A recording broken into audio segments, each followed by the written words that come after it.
Bismillahirrahmanirrahim. Alhamdulillah nahmaduhu wa nasta'inuhu wa nastaghfiruh wa na'udzu billahi min shururi anfusina wa min sayyiati a'malina. May yahdihillahu fala mudilla lahu wa may yudlil fala hadiya lahu. Asyhadu an la ilaha illallah wahdahu la syarika lahu wa asyhadu anna Muhammadan abduhu wa rasuluh la nabiyya ba'dah. Allahumma salli wa sallim ala nabiyyina Muhammad wa ala alihi wa sahbihi ajma'in, amma ba'd. Hadirin dan hadirat serta para pemirsa yang saya hormati, Assalamualaikum warahmatullahi wabarakatuh. Alhamdulillah, kita bersyukur kehadirat Allah Azza wa Jalla. Berkat taufiknya kita dapat meneruskan lagi majlis ilmu kita pada pagi ini dengan tafsir surat Al-Asr. Surat Al-Asr adalah salah satu surah yang cukup istimewa ditinjau beberapa sudut. Nanti kita akan jelaskan di mana keistimewaannya surat Wal-Asr ini.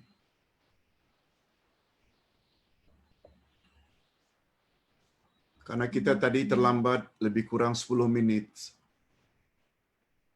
disebabkan masalah teknikal, kita langsung saja membaca surat Wal-Asr. A'udzu billahi minasyaitonir rajim. Bismillahirrahmanirrahim. Wal-'asr. Innal insana lafi khusrin illa allazina amanu wa 'amilus solihat wa tawasaw bil haqq wa tawasaw bis sabr.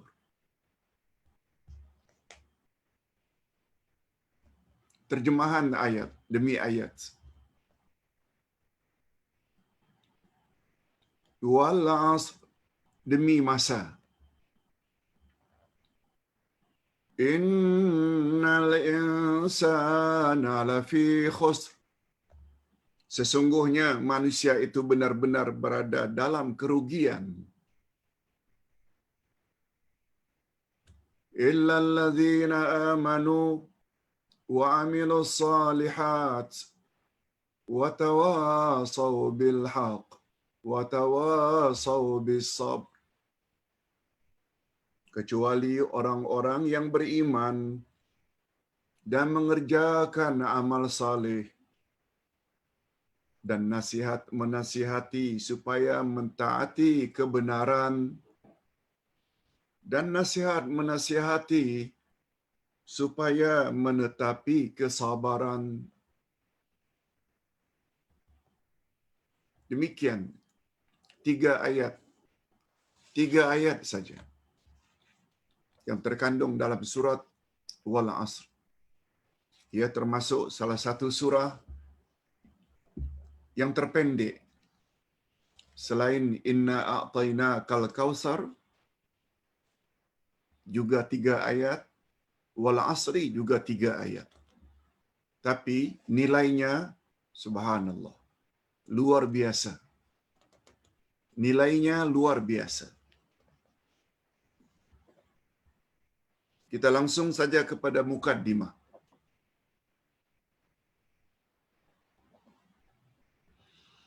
Surah Al-Asr terdiri dari 3 ayat.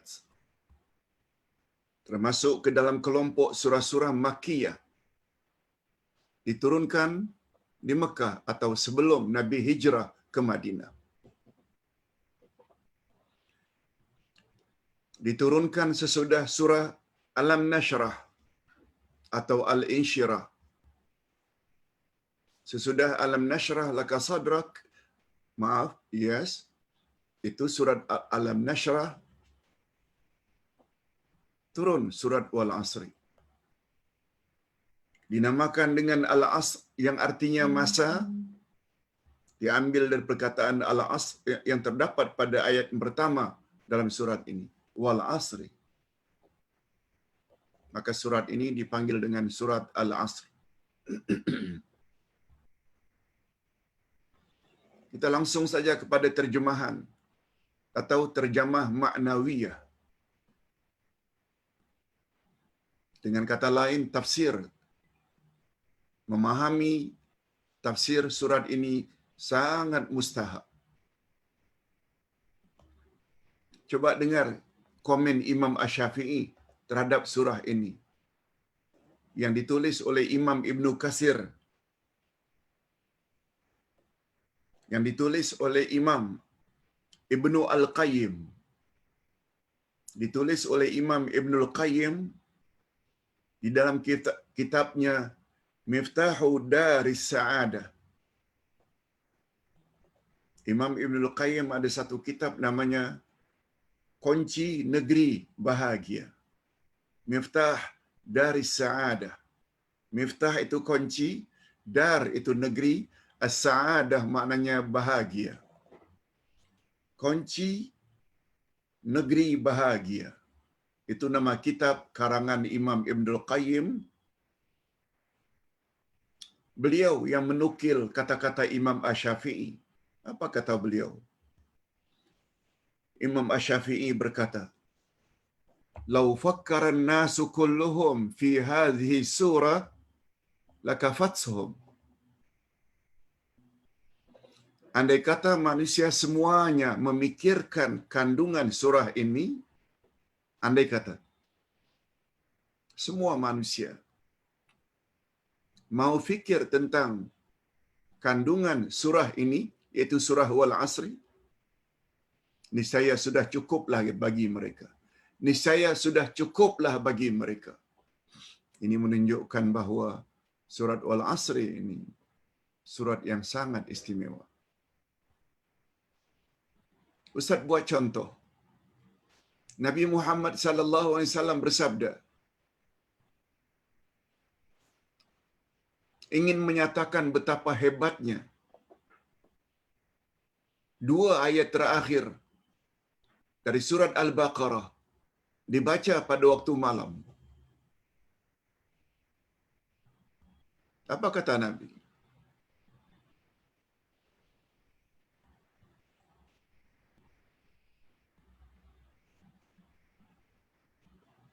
Andai kata dua ayat terakhir dari surat Al-Baqarah dibaca pada waktu malam,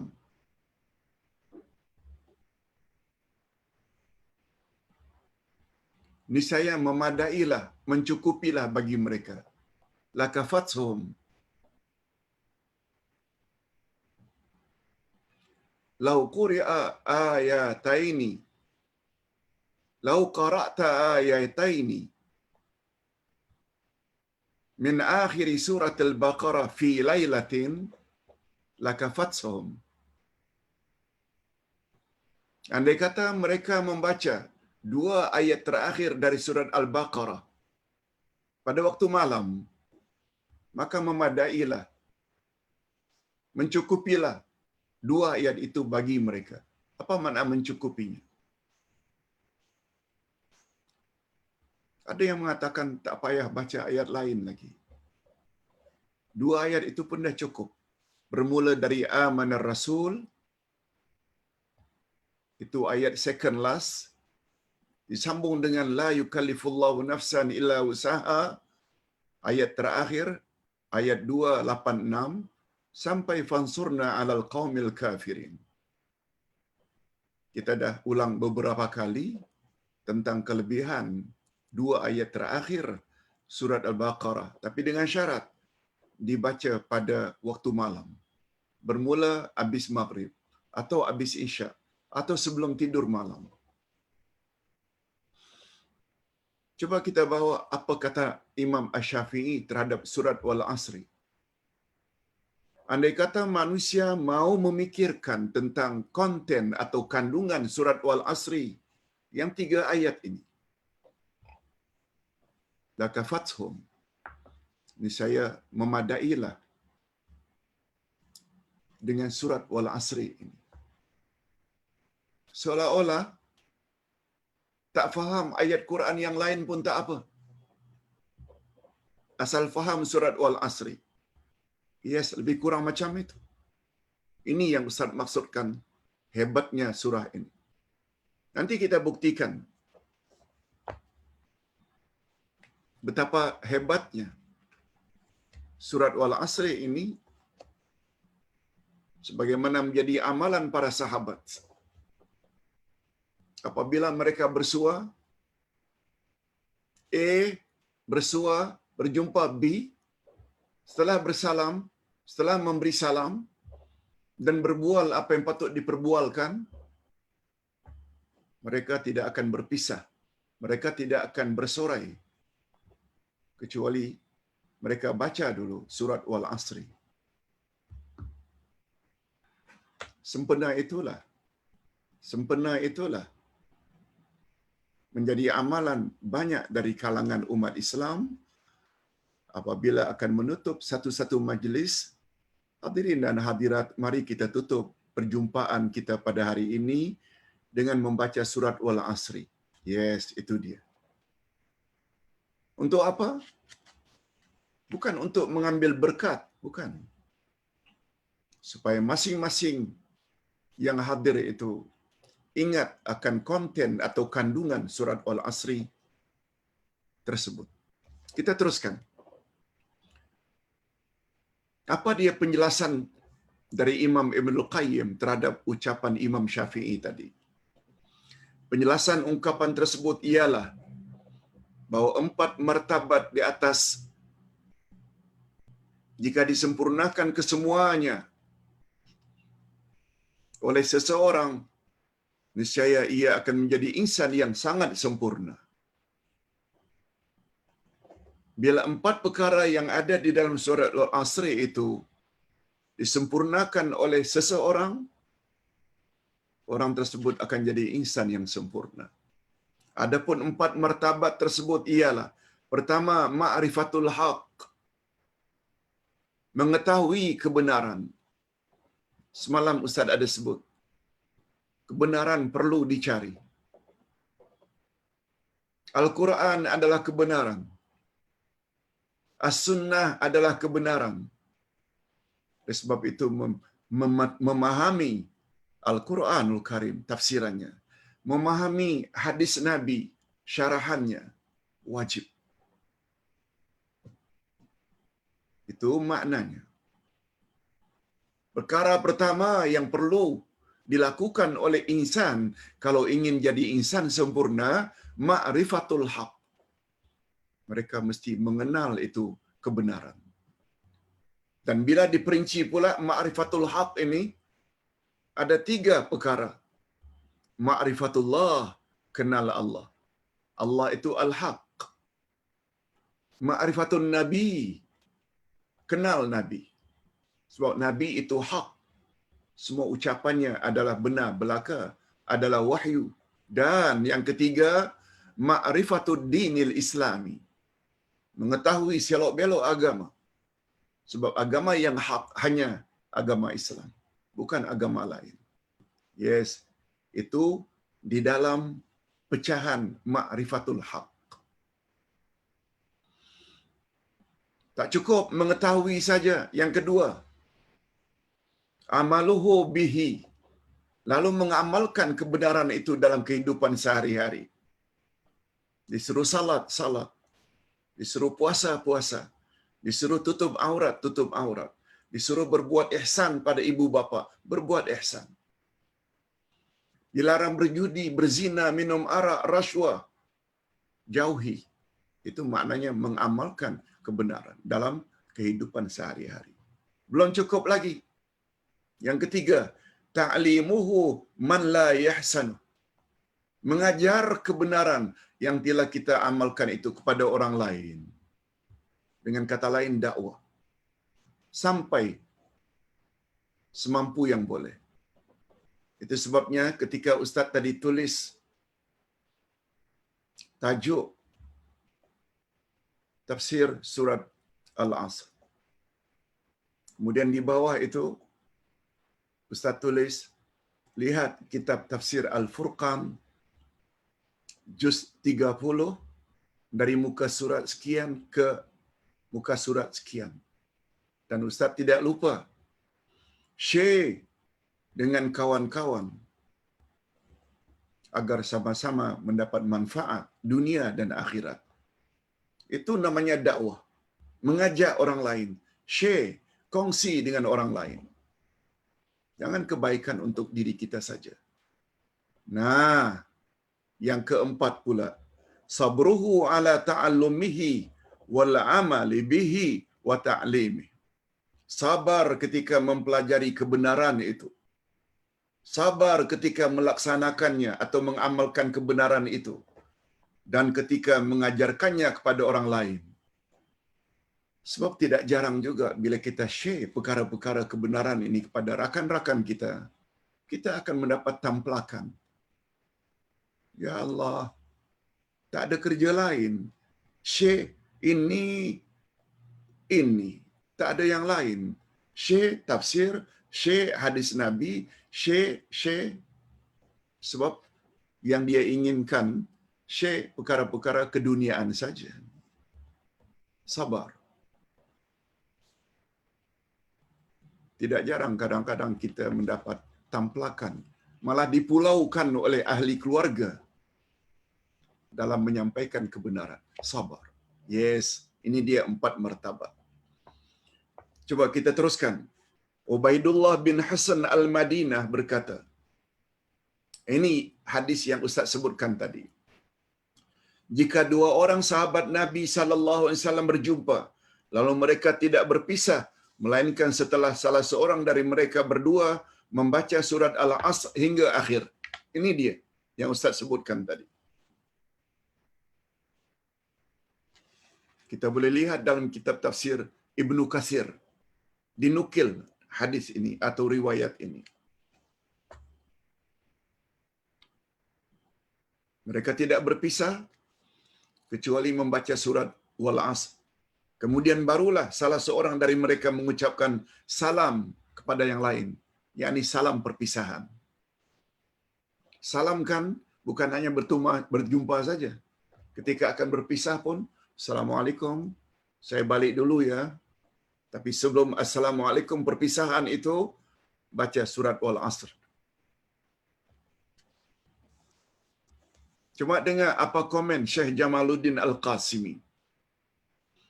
Sebahagian manusia menyangka bahawa membaca surat Al-Asr ketika akan berpisah adalah sebagai tabarruk. Tabarruk maknanya mengambil berkat supaya mendapat keberkatan.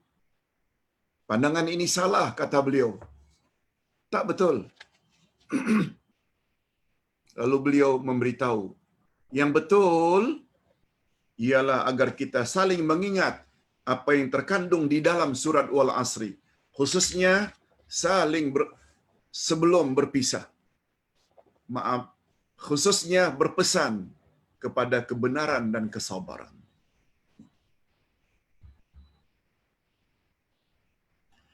Barangkali selama ini kita apabila berpisah diminta oleh juru acara supaya membaca surat Al-Asr, kita tak tahu apa sebabnya. Nah, pagi ini kita dah tahu dah. Ini dia sebabnya. Mengapa surat Al-Asr itu dibaca sebelum berpisah dalam mana-mana pertemuan supaya menyegarkan kembali ingatan kalau ada yang lupa bahawa manusia itu tetap rugi kecuali jika mereka memiliki 4 sifat ini. Iman, amal saleh, dakwah, dan sabar. Okey. Munasabah ayat. Apa kaitannya surah ini dengan surah At-Takatsur sebelumnya? Kita baca. Kalau pada surah sebelumnya, yaitu surah At-Takatsur, dijelaskan bahawa sikap manusia hanya menyibukkan diri dengan urusan dunia. Alhaakumut takatsur. Telah melalaikan manusia. Telah melalaikan kamu sikap berbangga-bangga karena kumpul harta, kumpul pangkat, kumpul ini, kumpul itu. Berbangga-bangga dengan apa yang dikumpulkan. Itu yang melalaikan manusia dari mengingati Allah.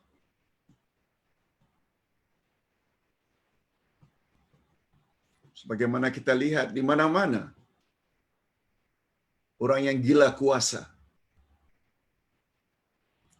orang yang gila harta,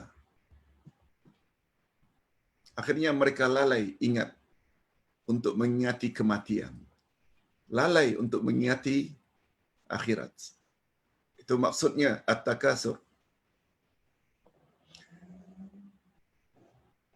Maka dijelaskan pula pada surah Al-Asr. Surah yang mengikuti at-takatsur Al-Asr. Mengapa diikuti dengan Al-Asr? Bahwa kewajiban insan justru menyibukkan diri mereka dengan iman, amal saleh agar tercapai derajat manusia sempurna, al-kamal. Bukan terkejar-kejar keduniaan itu. Jika diikuti pula iman dan amal saleh itu dengan saling mengajak insan lain kepada kebenaran dan mencegah mereka daripada kemungkaran serta saling mengajak agar bersikap sabar, maka mereka layak mendapat derajat yang lebih sempurna, yaitu al-ikmal. Al-kamal sempurna, al-ikmal lebih sempurna.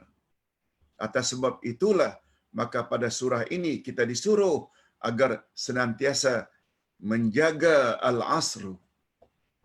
Al-asr maknanya masa. Jaga masa.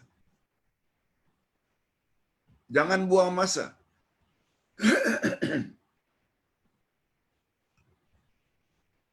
Kita telah bahas dengan panjang lebar tentang hebatnya Islam dalam menjaga masa.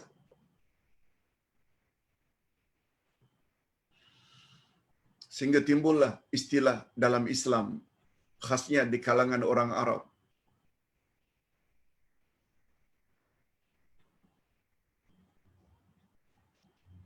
Al-waktu hayatun. Waktu itu, masa itu adalah kehidupan. Sebanyak mana awak buangkan masa, sebanyak itu pula lah bermakna awak telah buangkan atau sia-siakan hidup awak. Yes. Al-waktu hayatun. Al-waktu kadzahab. Waktu itu bagaikan emas. Macam mana menurut keyakinan kita tingginya nilai emas, macam itu. Sebagaimana dalam istilah English, time is money. Masa itu adalah duit. Orang Arab pula pernah menyebut al-waktu kasaif. Masa itu bagaikan pedang. Lalu sambungannya, illam taqta' tuqta'. Masa itu adalah bagaikan pedang. Bila kamu tidak menetak dengannya, kamu akan ditetak. Illam taqta' tuqta'. Bila kamu tidak gunakan pedang itu akan menetak kamu. Dalam semua bahasa, dalam semua bangsa, dalam bab masa ini mereka ambil berat sungguh. Itu sebabnya pepatah English pernah menyebut, kalau tidak salah, don't wait tomorrow what you can do today. Jangan kamu tunggu esok apa yang awak boleh buat pada hari ini. Jadi suka delay ini itu adalah sikap yang tidak elok. Orang Inggeris membuat suatu pepatah atau bidalan, jangan tunggu esok apa yang awak mampu melakukannya pada hari ini.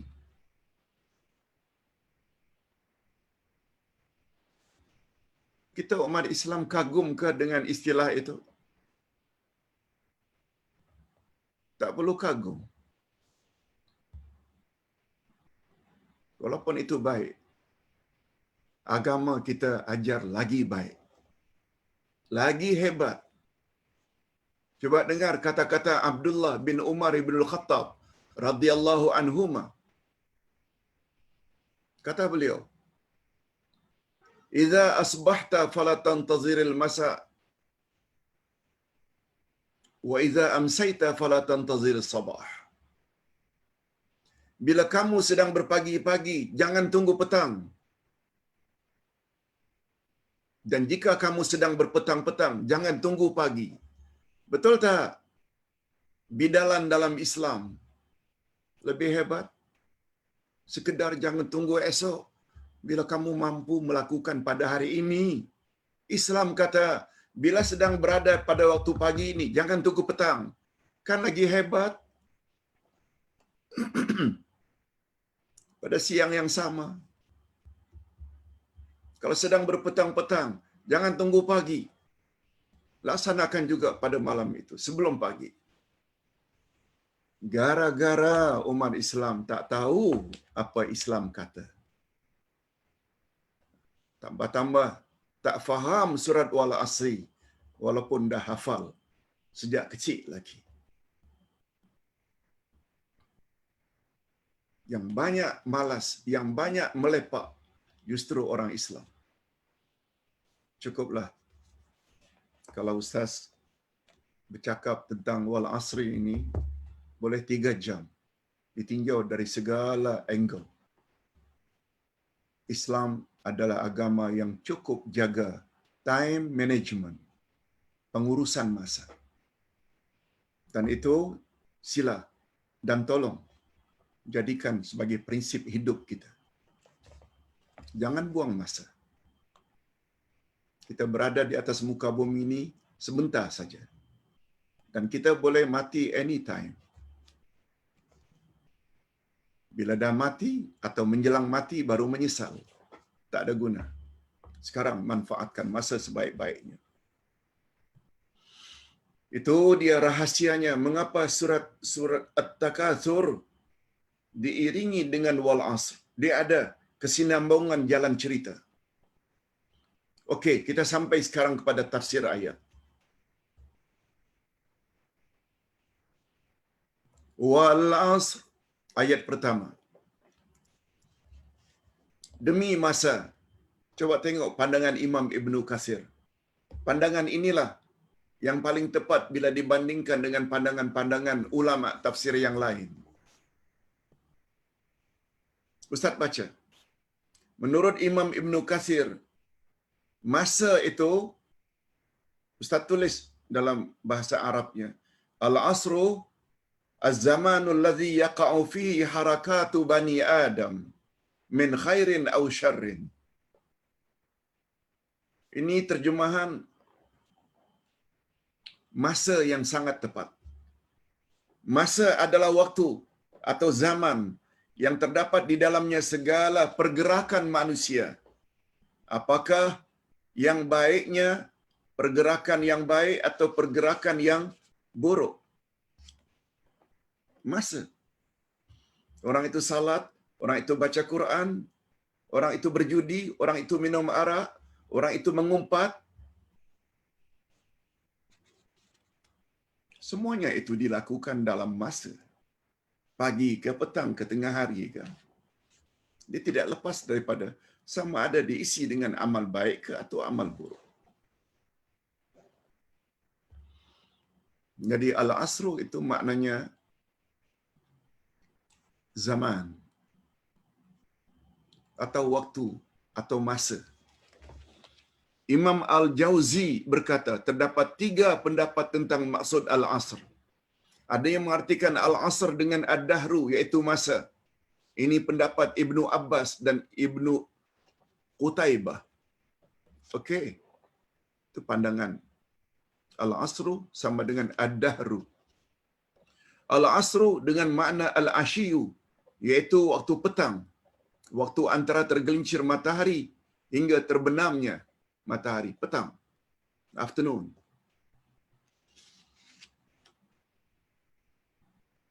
Ada yang mengartikan begitu, Al-Ashi. Ini pendapat Hasan dan Qatadah. Ada pula yang mengartikan Al-Asru dengan makna Salatul Asr, Salat Asar. Karena kelebihannya dan tafsiran bagi Salatul Wusta. Itu sebabnya Nabi ketika ditanya tentang ayat Quran, Hafizu ala salawati was salatil wusta. Peliharalah salat-salatmu dan salat yang di tengah, Salatul Wusta. Ketika Nabi ditanya, apakah yang dimaksudkan Salatul Wusta, salat yang di tengah? Nabi jawab surah Asar. Salat Asar. Hadis riwayat Imam Bukhari dan Imam Muslim. Sabdanya lagi, riwayat Imam Muslim, man fatatuhu salatul asr fakannama witra ahluhu wa maluh. Sampai begitu, nak menunjukkan betapa pentingnya salat asar. Siapa yang luput daripada salat asarnya, maka seolah-olah berkuranglah keluarganya dan hartanya. Sampai begitu kata Nabi. Itu sebabnya orang yang melakukan salat asar lambat dekat-dekat maghrib, Nabi pernah sebut, tilka salatul munafik. Itu adalah salatnya orang munafik. Ini pula menurut tafsiran. Yang satu lagi, wal asri dengan makna demi salat asar. Okey, itu 3 pandangan. Mana pandangan yang lebih kuat? Walaupun terdapat beberapa tafsiran terhadap maksud al-asru, namun pendapat Imam Ibnu Katsir di atas, sebagaimana di atas, adalah lebih umum. Masa ialah zaman yang diisi dengannya kegiatan-kegiatan manusia, apakah baik atau buruk. Jadi pandangan Imam Ibnu Katsir dikatakan itu lebih baik. Syekh Muhammad Jamaluddin Al-Qasimi, ini beliau bawa satu sejarah yang ada kaitannya ketika surah Wal Asri ini turunkan. Apa kata beliau? Adalah menjadi adat kebiasaan orang-orang Arab gemar berkumpul pada waktu asar untuk membincangkan urusan mereka. Bersembang, berbual pada waktu asar. Terkadang-kadang di dalam percakapan mereka terdapat unsur-unsur yang tidak layak diperkatakan. Seperti menyakiti hati orang lain, mengumpat, memfitnah. Dengan keadaan demikian timbul di dalam sangkaan mereka, kononnya waktu asar adalah waktu yang tercela, waktu yang tidak baik. Begitu anggapan orang-orang Arab zaman itu. Lalu Allah SWT turunkan surat Al-Asri demi masa, untuk mengingatkan kepada mereka bahawa masa atau waktu atau zaman itu sendiri bukanlah sesuatu yang patut dicela atau dicaci. Bukan masa itu yang sial. Tapi sangat tergantung masa itu awak isi dengan hal-hal yang berguna atau yang berbahaya. Ustaz buat contoh. Sepertiga akhir malam yang kita sebut dengan sahur.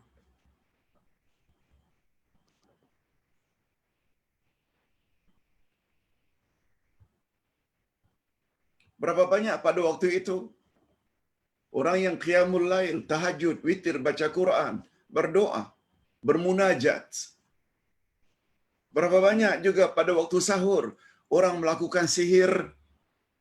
Berapa banyak pada waktu sahur orang yang berzina.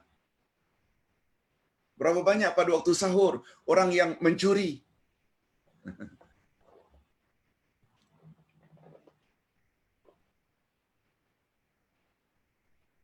Jadi baik buruknya masa itu, sahur itu, bukan timing itu.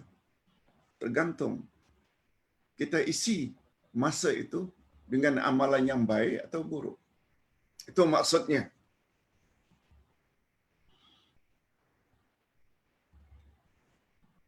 Untuk mengingatkan kepada mereka bahawa masa atau waktu atau zaman itu sendiri bukanlah sesuatu yang patut dicela atau dicaci. Sebagaimana ungkapan setengah-setengah manusia, masa yang sial, masa yang tidak baik, masa yang buruk dan sebagainya. Bukan. Maka timbullah istilah jangan kahwin dalam bulan Syawal. Jangan cacak rumah dalam bulan Zulkaidah.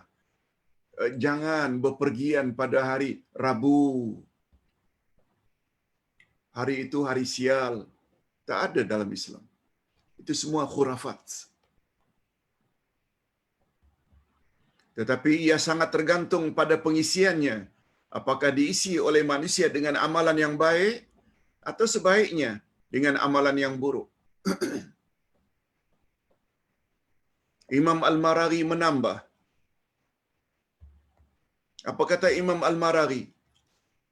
Allah Subhanahu wa taala bersumpah dengan masa karena di dalam masa terdapat bermacam-macam kejadian dan pengajaran yang menunjukkan betapa kekuasaan Allah, hikmah kebijaksanaannya dan ilmunya yang maha luas.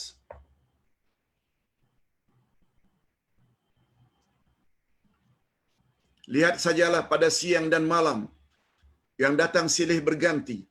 Terdapat di dalamnya kedua-dua masa itu senang dan susah, sehat dan sakit, kaya dan miskin, gembira dan sedih, dan sebagainya. Kesemua itu menunjukkan adanya yang maha pencipta, yang maha mentadbir. Kepadanya sajalah sepatutnya kita tujukan penghambaan atau ibadat, sambil berdoa agar dihindarkan dari segala jenis keburukan dan dianugerahkan segala jenis kebaikan. Termasuk beberapa bulan ini yang dikenal dengan pandemik COVID-19. Jangan dikatakan masa ini sial.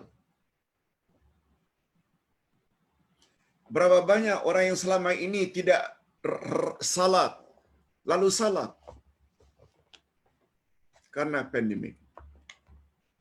Berapa banyak orang yang hari ini rajin membaca Quran yang sebelumnya tidak rajin karena tahu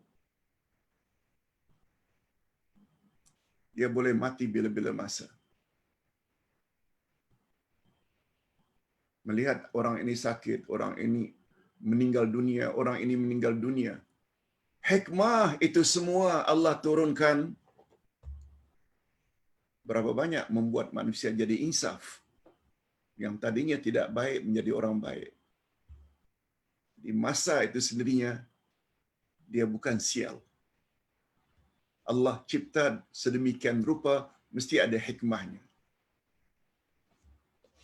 Adapun penurunan bala itu, jika dikaitkan dengan dosa, kita tak nafikan.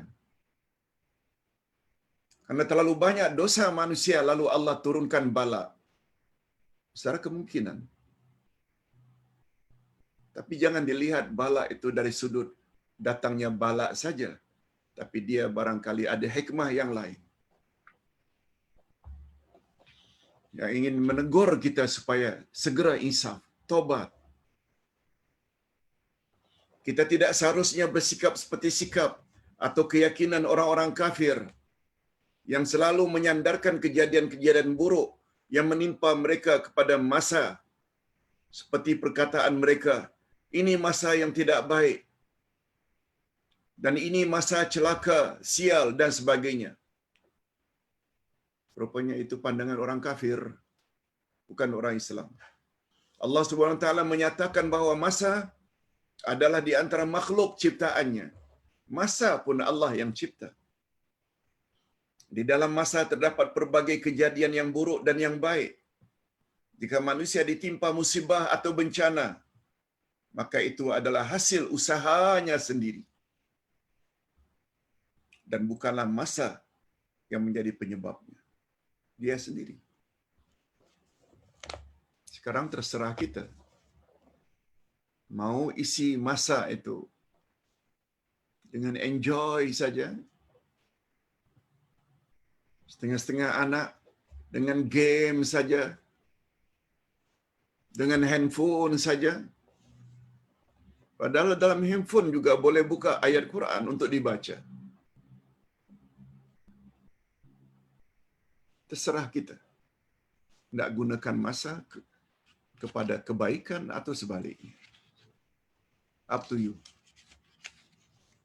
Nah, setelah kita bahas tentang masa, kita sambung dengan ayat berikutnya. Innal insana lafi khusr. Sesungguhnya manusia itu benar-benar berada dalam kerugian.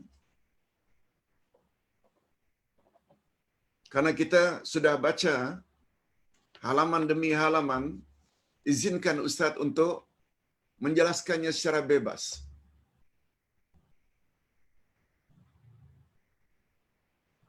Di dalam ayat ini Allah menggunakan dua huruf takkid. Takkid maknanya confirm, pasti, yaitu huruf inna sesungguhnya dan lam pendek sebelum fi.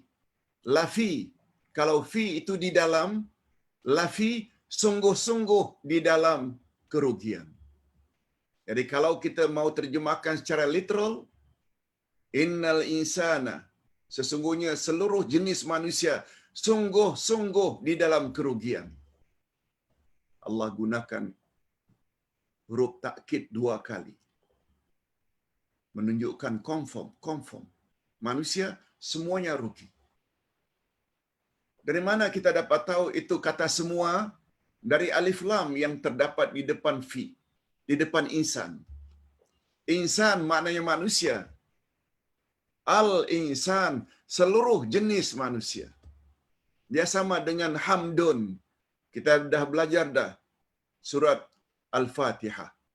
Hamdun maknanya puji-pujian.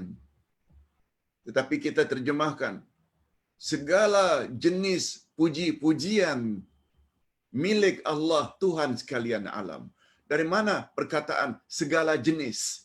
Iaitu alif lam yang terdapat di depan hamdun. Alhamdu, maka diartikan segala jenis puji-pujian adalah milik Allah. Macam itu juga insan, manusia. Al-insan, seluruh jenis manusia. Dia lelaki ke dia perempuan?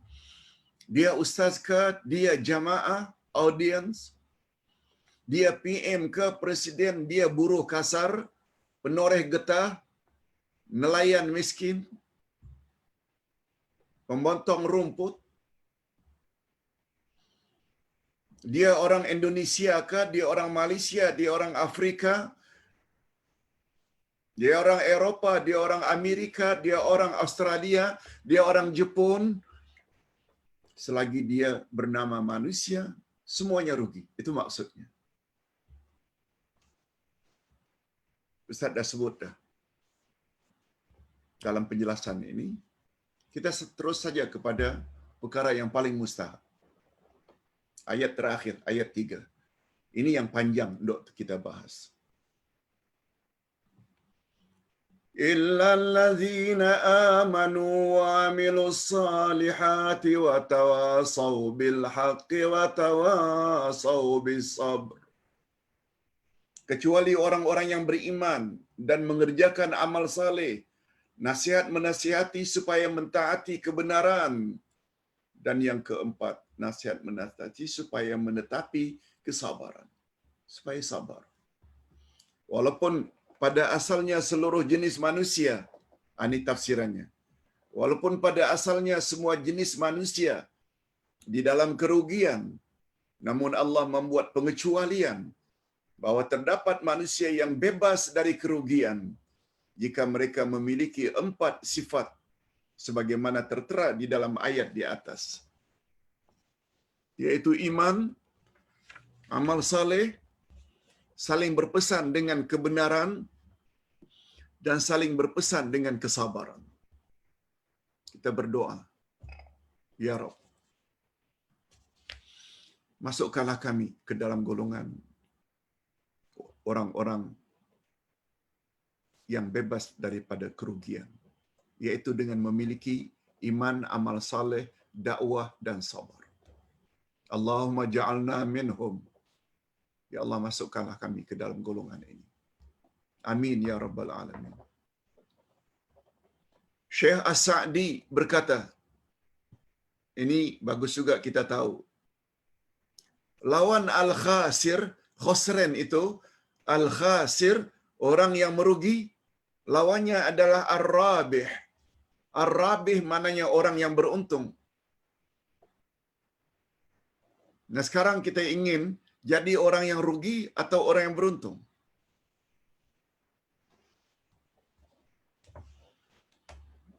Orang yang berfikiran waras tentu saja ingin mendapat keberuntungan. Dan orang yang rugi pula ada beberapa peringkat. Ada beberapa peringkat. Walaupun Allah Subhanahu wa taala sebut tadi semua manusia dalam keadaan rugi, orang yang rugi pun ada beberapa peringkat. Coba dengar apa pandangan Syekh As-Sa'di. Ada kalanya kerugian secara mutlak. Ruginya secara mutlak, absolutely. Di dunia dan di akhirat. Serta luput dari kenikmatan syurga dan layak masuk neraka.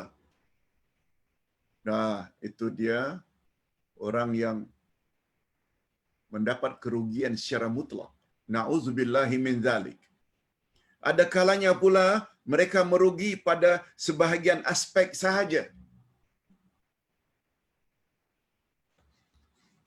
Barangkali dia merugi di dunia, tapi dia beruntung di akhirat.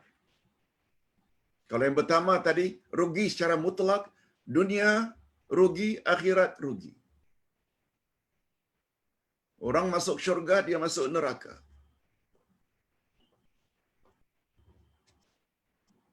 Ada pula yang merugi pada sebahagian dan beruntung pada sebahagian yang lain. Atas dasar itulah Allah Subhanahu wa taala mengumumkan, Allah Subhanahu wa taala mengumumkan kerugian itu ke atas seluruh jenis manusia kecuali mereka yang memiliki 4 sifat sebagaimana di atas. 4 sifat.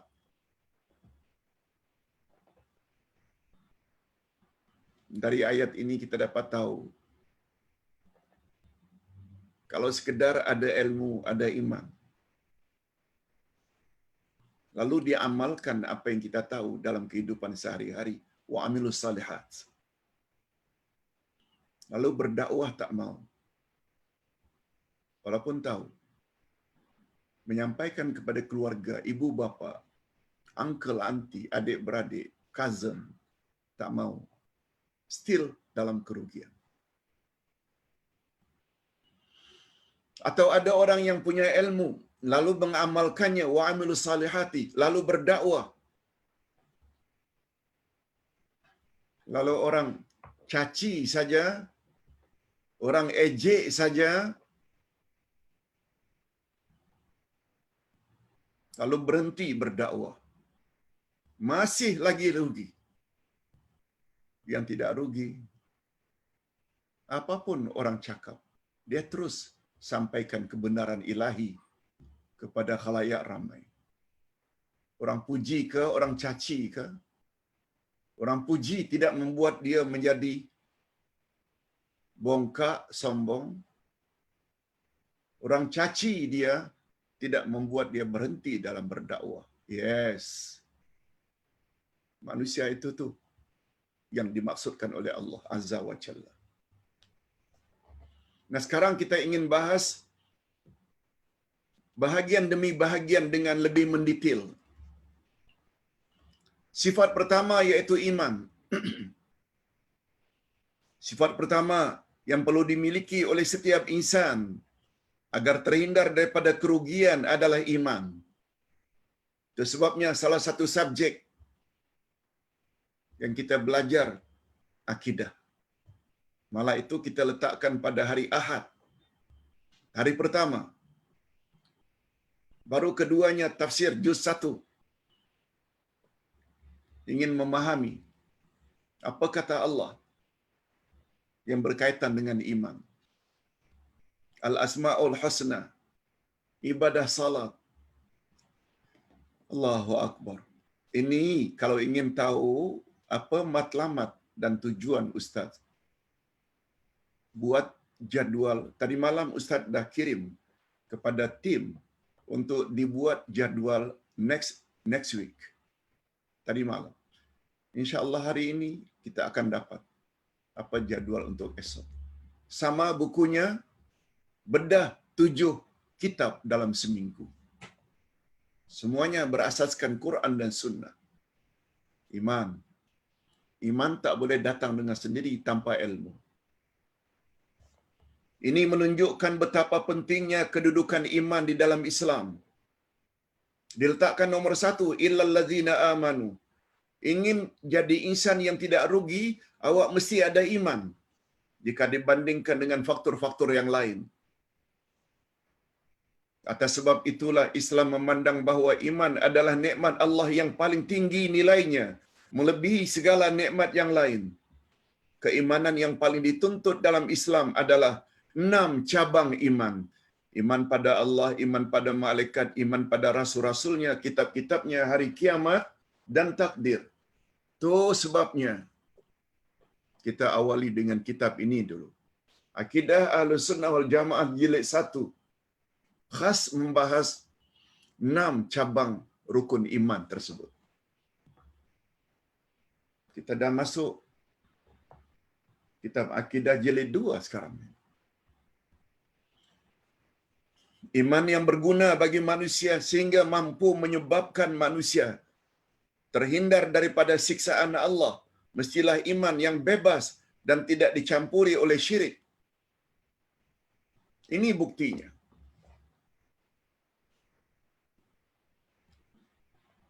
Allah Subhanahu wa taala berfirman dalam surat Al-An'am ayat 82, Alladzina amanu wa lam yalbisu imanahum bizulm ulaika lahumul amnu wa hum muhtadun. Orang-orang yang beriman lalu tidak dicampurkan iman mereka dengan kezaliman, mereka sajalah yang akan aman dan merekalah orang yang mendapat petunjuk. Bagi mereka yang sudah baca ini akan cepat faham bila Ustaz jelaskan. Ketika ayat ini turun, sahabat bertanya, "Ya Rasulullah, orang-orang beriman lalu tidak campurkan iman mereka dengan kezaliman. Mereka sajalah yang akan aman dari siksaan Allah. Merekalah yang mendapat petunjuk." Kata sahabat, "Mana ada ya Rasulullah orang beriman yang tidak buat zalim?"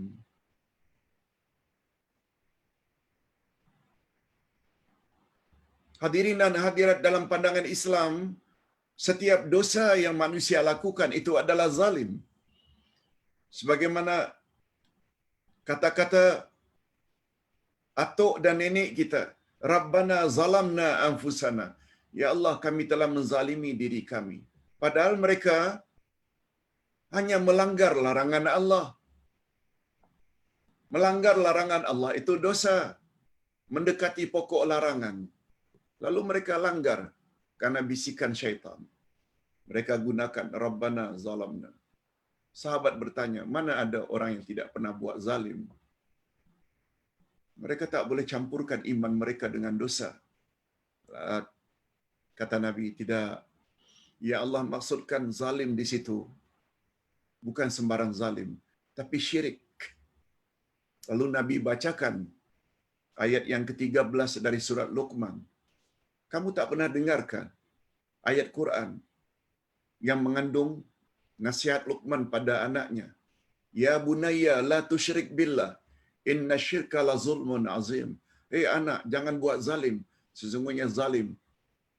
Hai anak, jangan buat syirik. Sebab syirik itu adalah zalim yang amat besar. Lalu berdasarkan tafsiran Nabi, maka ayat itu membawa makna orang-orang yang beriman yang tidak campurkan iman mereka dengan syirik. Yes. Mereka sajalah yang akan aman dari siksaan Allah. Coba tengok kehidupan sehari-hari masyarakat kita, masyarakat Islam Nusantara. Salat tak tinggal, puasa tak tinggal. Naik haji, umrah berkali-kali. Tapi masih lagi mendatangi bomo, dukun, tukang tilik, tukang tenung. Tak tahukah mereka bahawa itu syirik? Haji berapa kali pun, salat banyak macam mana pun, akan sia-sia bila masih ada buat syirik. Lihat ayat 65 Az-Zumar.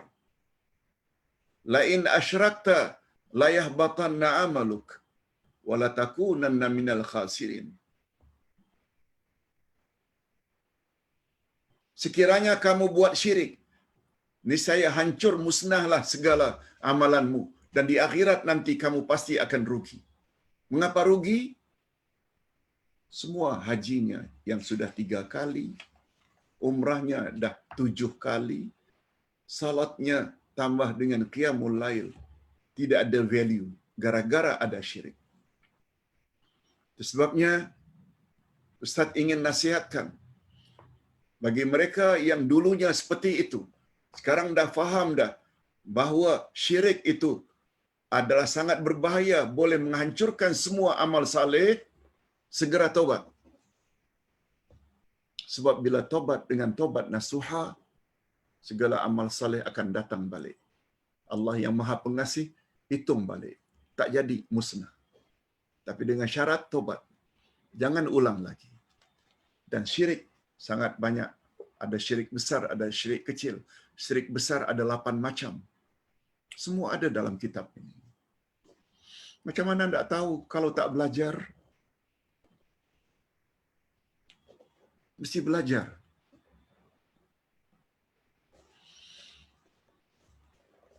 Atas dasar itu pula lah pendapat para ulama berpendapat bahawa keimanan seseorang barulah akan sempurna jika ia memiliki 3 cabang ilmu. Tadi kita dah sebut. Kita mesti mencari kebenaran. Kebenaran tidak datang dengan sendirinya. Dia perlu dicari.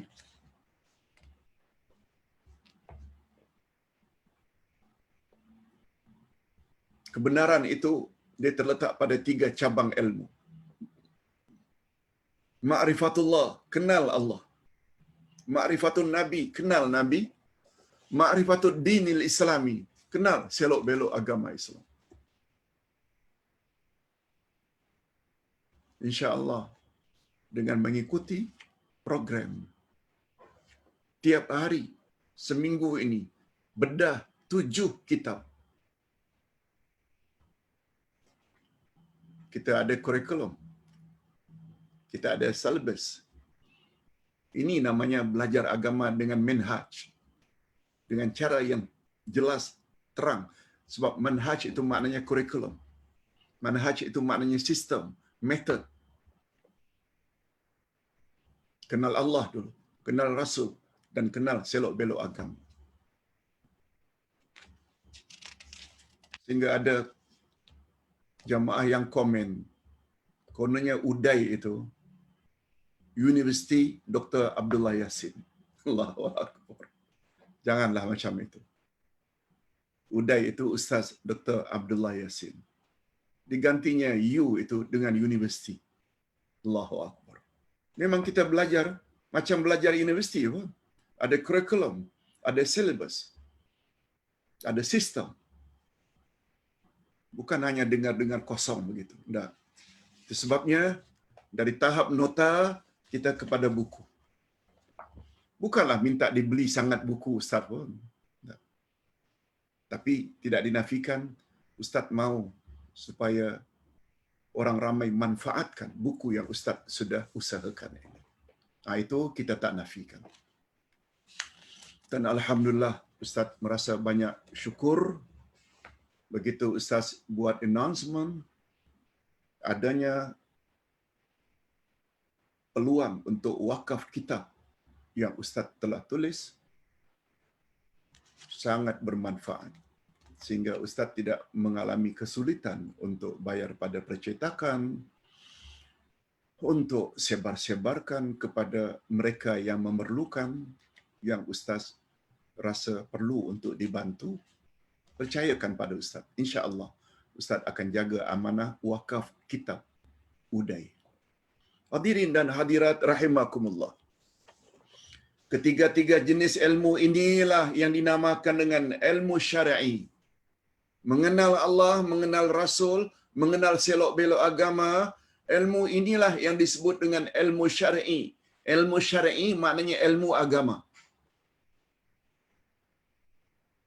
Dengan memiliki ilmu syarak yang kita sebutkan tadi, besar kemungkinan manusia akan terhindar dari dosa syirik, terhindar dari dosa bid'ah, serta terselamat dari godaan syaitan. Syaitan paling suka menggoda orang yang tidak ada ilmu. Ilmu yang macam mana? Yang dapat menghalang syaitan menggoda manusia untuk dibawa bersama ke neraka, ilmu syarak, bukan ilmu dunia.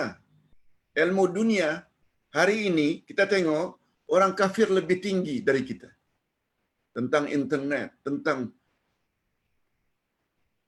geografi, antropologi, astrologi,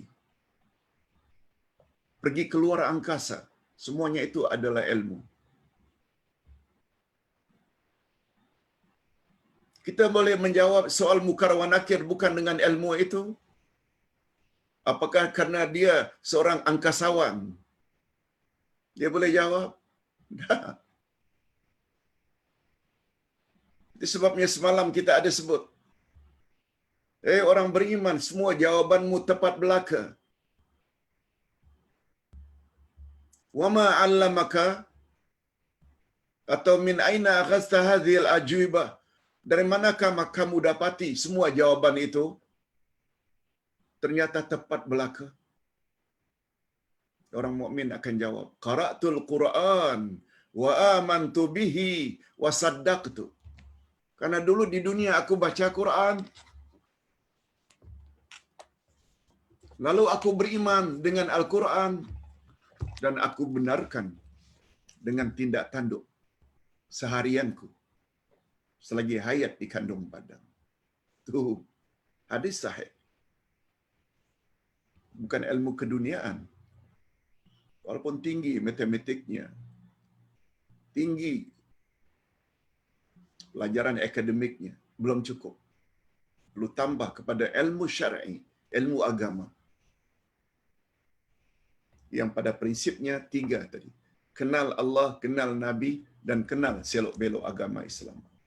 Atas dasar ini pula lah para ulama membagi ilmu kepada 2 jenis. Ilmu syar'i, iaitu ilmu agama seperti ilmu akidah, fiqh, akhlak, tafsir Al-Quran, hadis Nabi, itu semua ilmu syar'i. Yang kedua, ilmu duniawi. Ilmu keduniaan seperti ilmu-ilmu kedokteran, pertukangan, pertanian, peternakan, termasuk ilmu politik. Orang-orang politik, berpada-padalah. Islam tidak anti pada politik, tapi jangan sampai karena politik akhirnya menyusahkan banyak orang.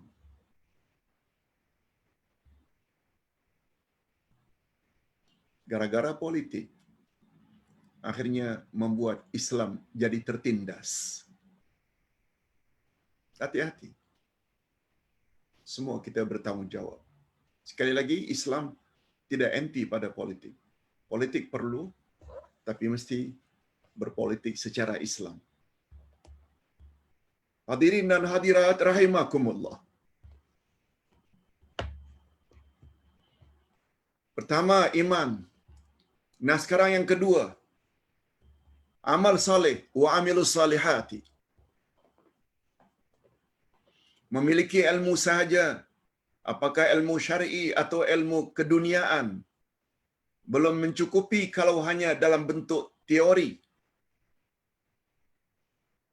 lalu tidak dipraktikkan atau diamalkan dalam bentuk nyata. Pepatah Arab menyebut, al-ilmu bila amalan kasyajari bila samar. Ilmu tanpa diamalkan bagaikan pohon yang tidak ada buah. Seseorang berhak mendapat ganjaran pahala dari sisi Allah di akhirat nanti jika dia mengamalkan ilmunya, sama ada ilmu syaraknya atau ilmu duniawinya. Bukan syarak saja, ilmu akidah, ilmu fiqh, ilmu akhlak. Ilmu keduniaan pun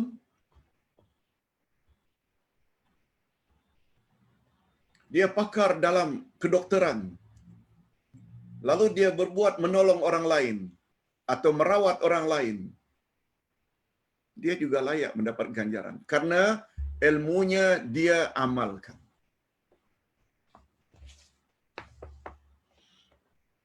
Dia faham bahasa Inggeris, dia faham matematik, diajarkannya. Itu semuanya ilmu-ilmu yang bermanfaat. Dia layak mendapat ganjaran di akhirat nanti. Berapa banyak cikgu-cikgu, guru-guru yang mengajar matematik, English, geografi, dan lain-lain, mempunyai murid, akhirnya menjadi orang yang berguna. Segala amal-amal murid berkat didikannya, guru tersebut, walaupun bukan mengajar ilmu agama, dia juga layak mendapat pahala. Sebabnya Nabi menyebut, bila mati anak cucu Adam semuanya terputus kecuali 3. Sedekah jariah. Yang kedua apa dia?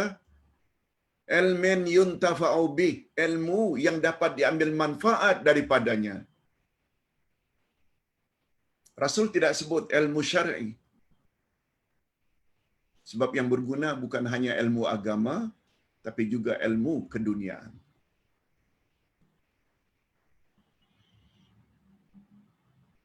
Sebab dalam Islam ada satu kaedah, al-ibadatu amalun wal amalu ibadatun. Ibadat itu adalah amal, kerja, dan kerja itu adalah ibadat. Asalkan mengharap redha Allah. Hanya saja yang perlu diketahui bahawa sesuatu amalan itu barulah digolongkan sebagai amal saleh dan selanjutnya diterima oleh Allah dan layak mendapat ganjaran pahala dari sisinya. Jangan lupa ini prinsip dalam bentuk amal apa saja. Pertama, amal itu hendaklah dilakukan ikhlas lillah. Ikhlas karena Allah. Satu. Yang kedua, amal tersebut mestilah sesuai dengan ajaran Nabi Muhammad sallallahu alaihi wasallam. Niatnya ikhlas, ingin membina surau di kampungnya. Tapi dia kumpulkan duit rasuah, orang curi, duit riba. No. Sebab itu bercanggah dengan ajaran Nabi Muhammad sallallahu alaihi wasallam. Islam satu agama yang tidak iktiraf teori Machiavelli. Matlamat menghalalkan cara. No. Al-ghayah la tubarrirul wasilah. Matlamat tidak menghalalkan semua cara. Nah, maksudnya niat kita, maksud kita, tujuan kita baik, cara juga mesti baik. Itu maksudnya. Sebabnya dalam beribadat tidak cukup salat ke, puasa ke, tawaf ke, sa'i ke. Tak cukup ikhlas saja. Tapi kita perlu ikut cara bagaimana Rasulullah sallallahu alaihi wasallam melakukannya. Itu dalam bab ibadat.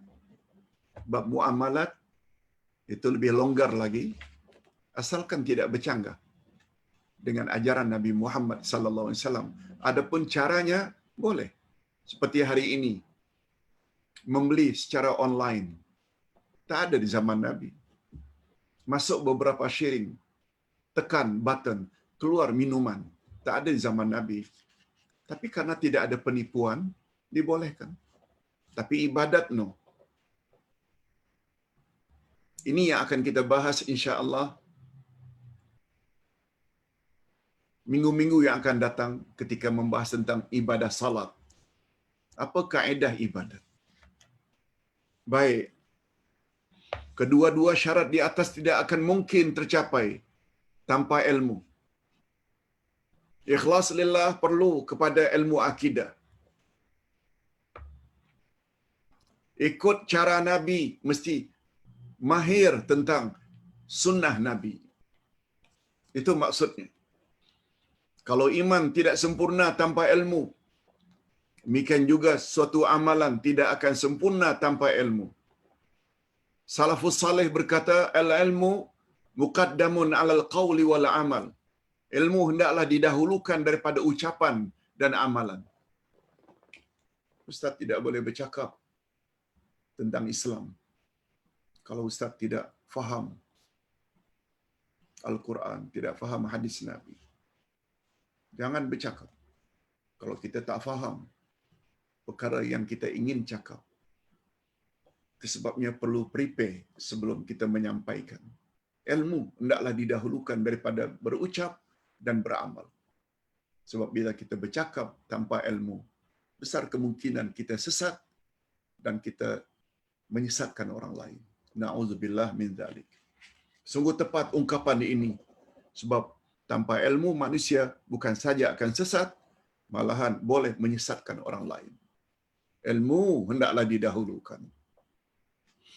Okey, yang ketiga. Saling berpesan dengan kebenaran. Di antara ciri-ciri khas undang-undang masyarakat di dalam Islam ialah setiap individu dalam masyarakat wajib turut serta memperbaiki anggota masyarakatnya. Itu prinsip dalam Islam. Tak cukup hidup sendiri-sendiri.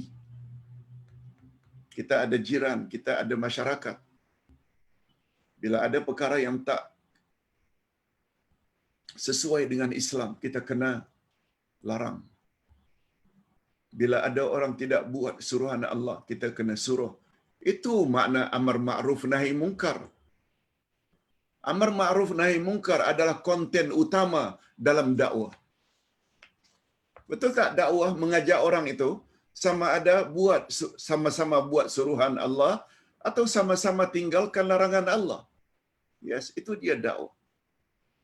Terdapat di dalam ungkapan orang-orang Arab, aslih nafsak wad'u ghairak. Perbaiki diri awak dan ajak orang lain. Perbaiki dirimu dan serulah orang lain. Tengok, disuruh perbaiki diri dulu sebelum mengajak orang lain.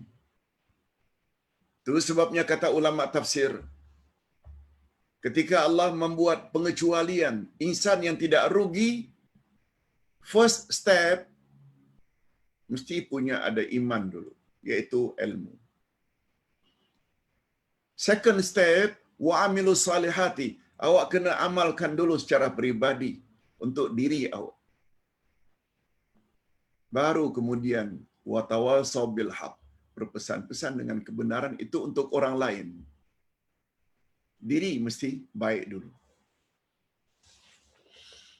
Selanjutnya barulah setelah menyuruh orang lain, banyak orang suka, banyak juga orang benci, awak perlu sabar. Urutannya sangat cantik. Itu sebabnya untuk pengetahuan jemaah sekalian, tema Ustaz buat sekolah di Batam, ini dia.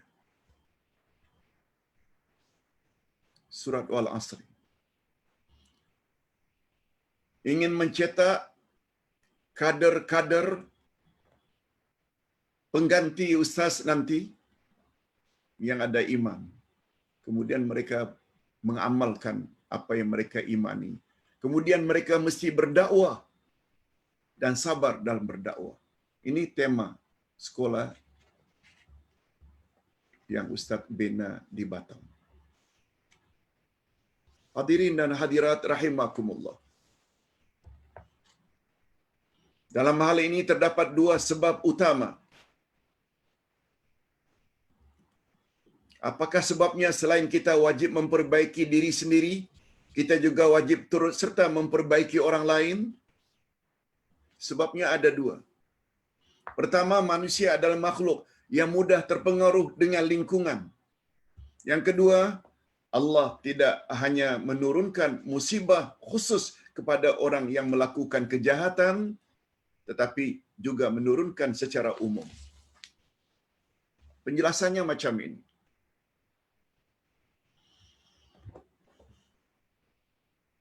Pak Ustaz, tidak cukupkah kita perbaiki diri kita sendiri saja?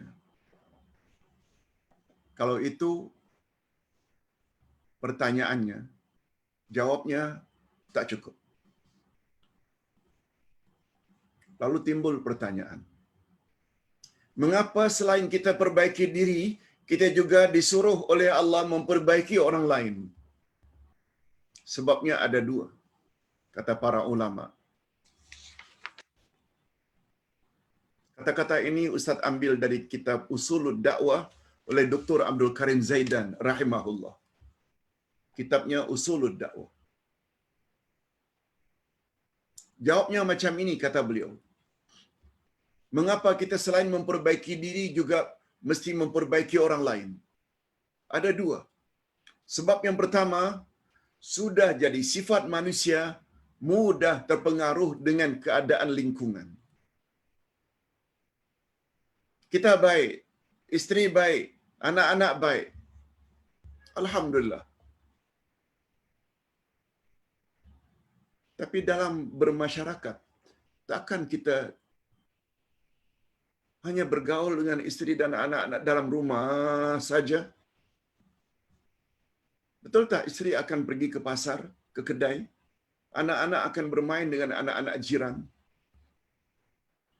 Andai kata anak-anak jiran semuanya tidak baik, walau kita, isteri dan anak-anak, diajar dengan ajaran yang baik-baik belaka dalam rumah, lama-kelamaan anak-anak kita akan bawa juga perkara buruk yang dia dapati dari sekitarnya ke dalam rumah.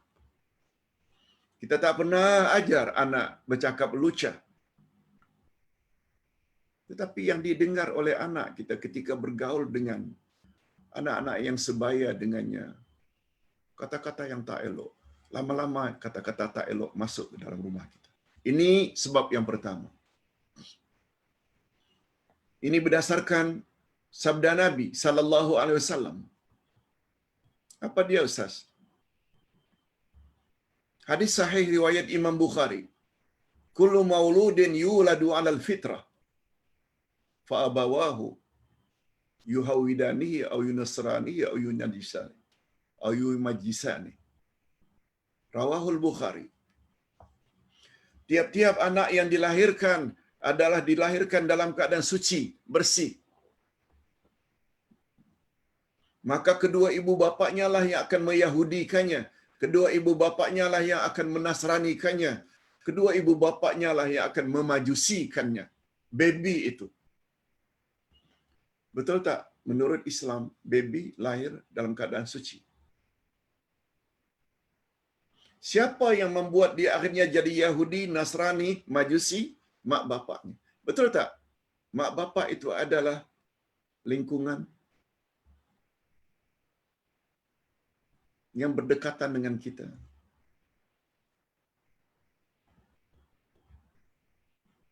Walaupun kita suci, baik, malah dari makna lain pula, tiap-tiap anak dilahirkan adalah dilahirkan dalam Islam. Ibu bapaknya lah yang akan meyahudikannya atau menasranikannya atau memajusikannya. Apa sebab? Semua kita tahu, dan demikianlah keyakinan kita, semua kita born in Islam, lahir dalam Islam. Itu sebabnya dalam hadis tidak disebut oleh Nabi, ibu bapaknya lah yang akan mengislamkannya. Apa sebab? Karena dia lahir dah Islam. Itu sebabnya orang-orang kafir umur 20, 25, 30 bila masuk Islam kurang sesuai dipanggil dengan convert. Tapi lebih tepat kepada revert. Revert maknanya back to basic. Kembali kepada asal. Sebab kita lahir memang dalam Islam. Ini nak menjelaskan sudah jadi fitrah dan semula jadi manusia sangat mudah terpengaruh dengan lingkungan. Itu sebabnya kita perlu berdakwah. Tak perlu, tak cukup diri sendiri saja jaga. Tapi orang lain juga kita kena jaga. Yang kedua, sebabnya mengapa kita mesti berdakwah. Sebab Allah Subhanahu Wa Taala berfirman dalam Al-Quran, bertakwalah kamu kepada Allah. Sebab Allah tidak turunkan musibah khas kepada orang yang melakukan dosa saja.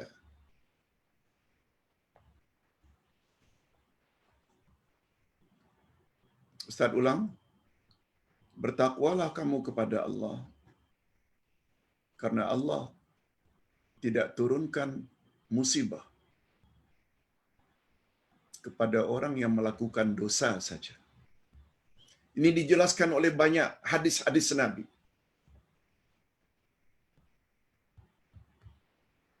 Ini sebagai contoh. Rasuah terjadi. Perzinahan terjadi. Perjudian terjadi. Lalu orang-orang alim, orang-orang yang tahu itu adalah haram, senyap, membisu, tidak mau tegur. Akhirnya merajalela maksiat tersebut dalam masyarakat. Lalu Allah Subhanahu Wa Taala turunkan bala bukan kepada orang yang rasuah saja. Semua rakyat yang tahu, khasnya para pemimpin, khasnya para ulama yang membisu, tak mau tegur. Itu maksud ayat. Allah tidak turunkan bencana kepada orang yang melakukan dosa saja. Tetapi tak takutkah kita?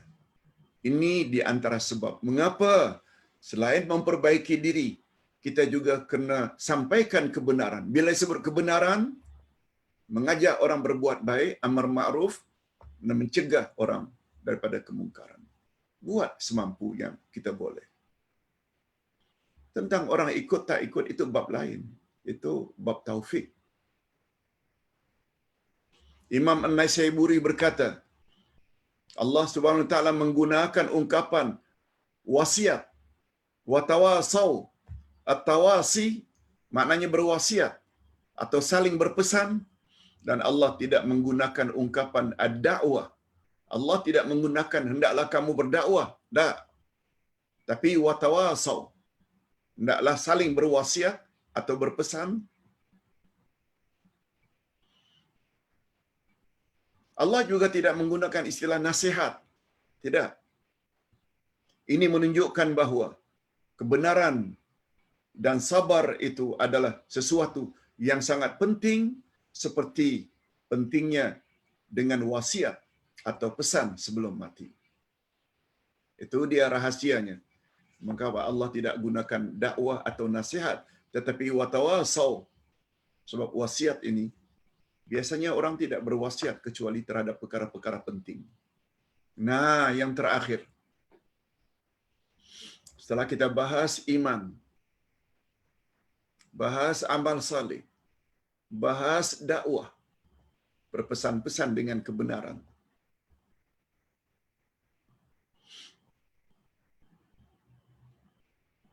Sebelum Ustaz masuk bab yang keempat ini, Ustaz teringat third step, watawasau bil haq. Hendaklah kamu berpesan-pesan dengan al-haq, kebenaran. Mengapa Allah gunakan bil haq? Dari mana datangnya al-haq? Al-Haq, segala yang datang daripada Allah. Allah berfirman pada ayat 147 Al-Baqarah, Al-Haqqu mir Rabbik, fala takunanna minal mumtarin. Kebenaran adalah segala yang datang dari Tuhanmu. Oleh sebab itu jangan kamu ragu-ragu lagi. Yang datang daripada Allah. Betul tak wahyu? Wahyu datang daripada Allah. Dan wahyu pula terbagi dua. Kalau makna wahyu itu dan susunan kata-katanya 100% daripada Allah, namanya Al-Quran untuk umat akhir zaman. Kalau wahyu itu datang dalam bentuk makna dan Nabi Muhammad dibenarkan menyusun dengan bahasa sendiri, namanya Al-Hadis, As-Sunnah. Itu sebabnya kalau Allah menyebut untuk bebas daripada kerugian, awak mesti beriman, awak mesti beramal saleh, awak mesti berpesan-pesan dengan kebenaran. Oleh sebab itu, mana-mana pendakwah dalam berdakwah hanya bercakap berdasarkan akal, pendapat ini, pendapat itu,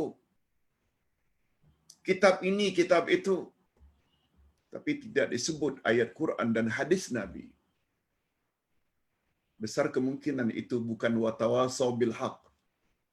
Itu sebabnya kata ulama tafsir, Allah tidak sebut watawasau bil aql. Hendaklah kamu berpesan-pesan dengan akalmu. Terdapat juga kadang-kadang pendakwah yang bercakap bebas begitu saja macam penjual obat.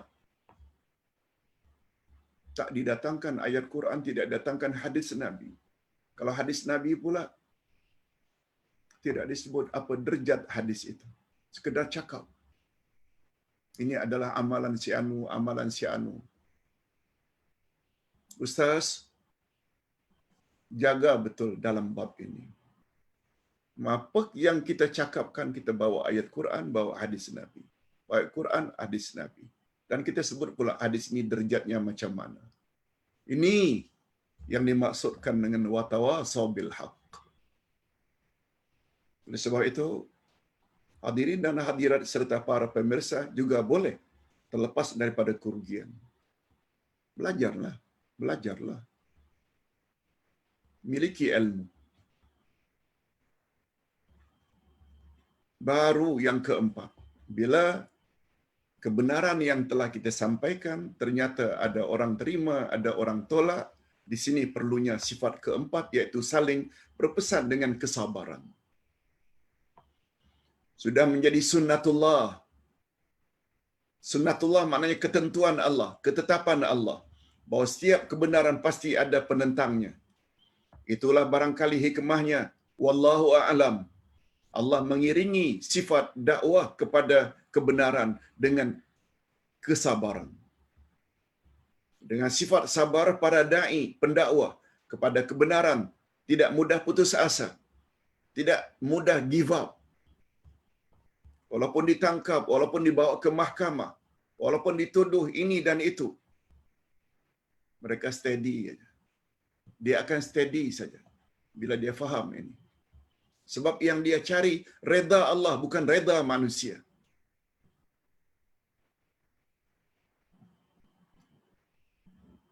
Hadirin dan hadirat rahimakumullah, mereka akan tabah menghadapi segala rintangan dan segala gendala dalam mencontohi sifat dan sikap para rasul pada zaman silam.